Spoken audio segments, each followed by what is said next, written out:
It was March 2009 at the MGM Grand in Las Vegas. The boxing world had gathered for what was supposed to be a routine charity exhibition match featuring former champions and celebrity participants. The event, organized to raise funds for underprivileged youth boxing programs, had attracted an impressive roster of attendees. Among them was Clint Eastwood, who was there both as a supporter of the cause and to promote his latest boxing film project.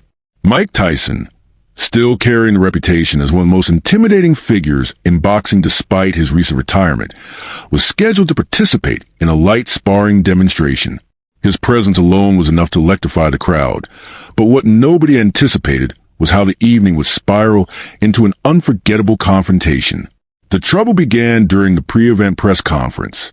Tyson, known for his unpredictable behavior and controversial statements, was fielding questions from reporters when someone asked about the Hollywood representation of boxing in films. The question seemed innocent enough, but when a journalist specifically mentioned Eastwood's boxing movies, including $1 Million Baby, something in Tyson's demeanor shifted. "You want to know what I think about Hollywood boxing?" Tyson said, his voice carrying that familiar edge that had intimidated countless opponents. "These actors think they know what real fighting is about. They put on gloves for a few months, learn some choreographed moves, and suddenly they're experts." The room grew tense as Tyson's gaze fixed on Eastwood, who was seated in the front row of the press area. "Take this guy here," Tyson continued, pointing directly at the legendary actor and director, Clint Eastwood. "Everyone thinks he's some tough guy because he played cowboys and cops. But at the end of the day, he's just an actor. Just an actor who's never stepped into a real ring with real consequences." The silence in the room was deafening. Eastwood, maintaining his characteristic calm demeanor, simply nodded slightly but didn't respond immediately. The other attendees shifted uncomfortably, sensing the tension building between two icons from completely different worlds. What happened next surprised everyone in attendance. Instead of backing down or ignoring the provocation, Eastwood slowly stood up from his seat. His weathered face remained impassive, but there was something in his eyes that suggested Mike Tyson had just made a significant miscalculation. "Mr. Tyson," Eastwood said in that familiar gravelly voice, his tone measured and controlled. "I've spent my entire career playing characters who know when to talk and when to act. You seem to have forgotten that some of us prepared for our roles quite thoroughly." The former heavyweight champion scoffed. "Preparation?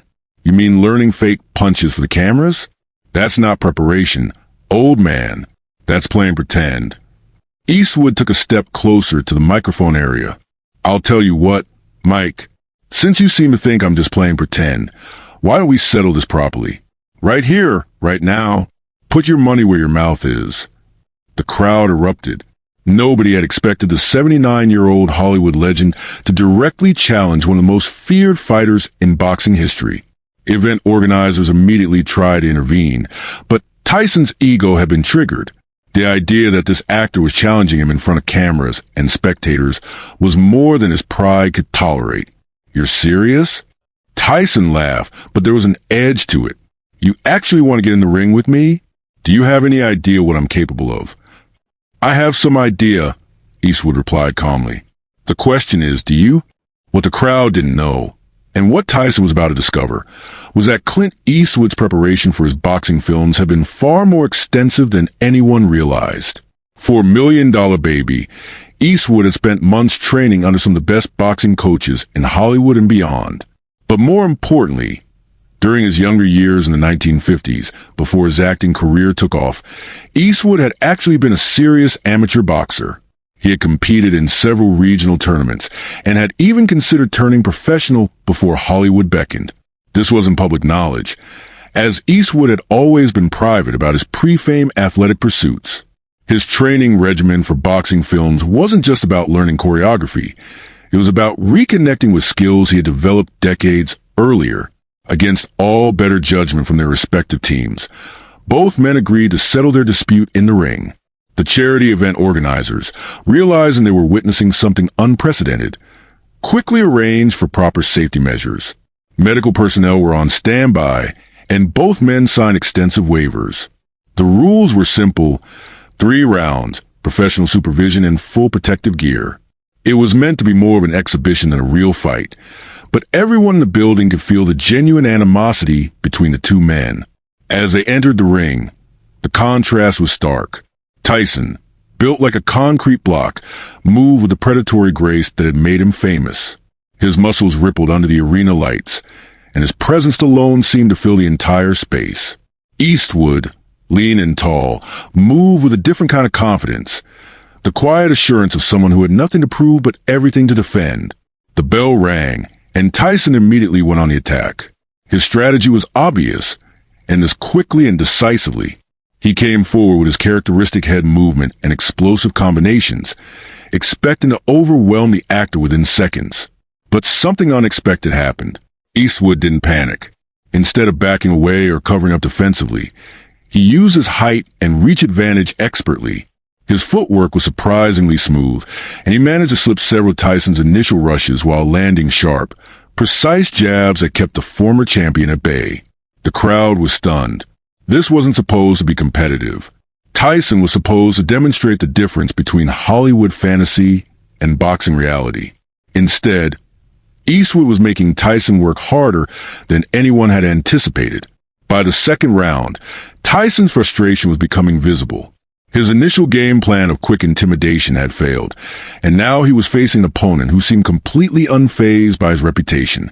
Eastwood's conditioning, maintained through decades of physical film work and personal fitness routines, was serving him well.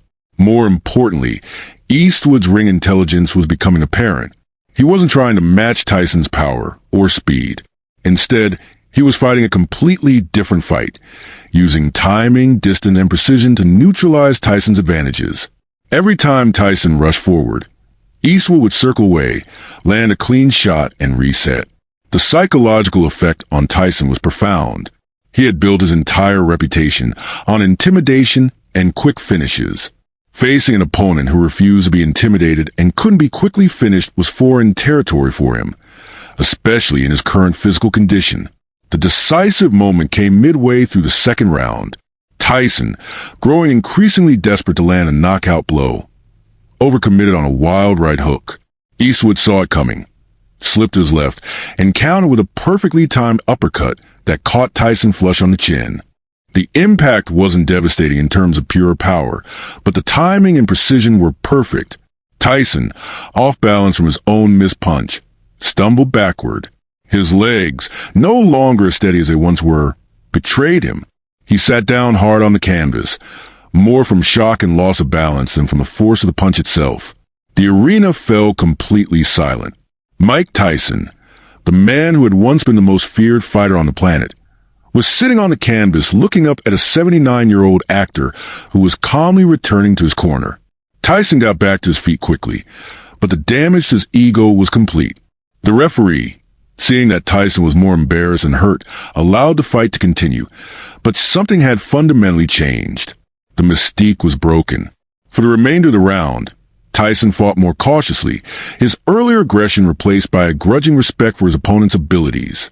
Eastwood, meanwhile, continued to box intelligently, never taking unnecessary risks but always maintaining control of the distance and pace. When the final bell rang, there was no question about who had won the confrontation. While no official decision was rendered, this was, after all, supposed to be a charity exhibition. Everyone in attendance knew they had witnessed something extraordinary. As both men removed their gloves, Eastwood approached Tyson in the center of the ring. Instead of gloating or making a speech about his victory, he simply extended his hand. "Good fight," he said quietly. Tyson, his earlier arrogance completely deflated, took the offered hand. "I underestimated you," he admitted, loud enough for the nearby microphones to pick up. "I thought you were just an actor."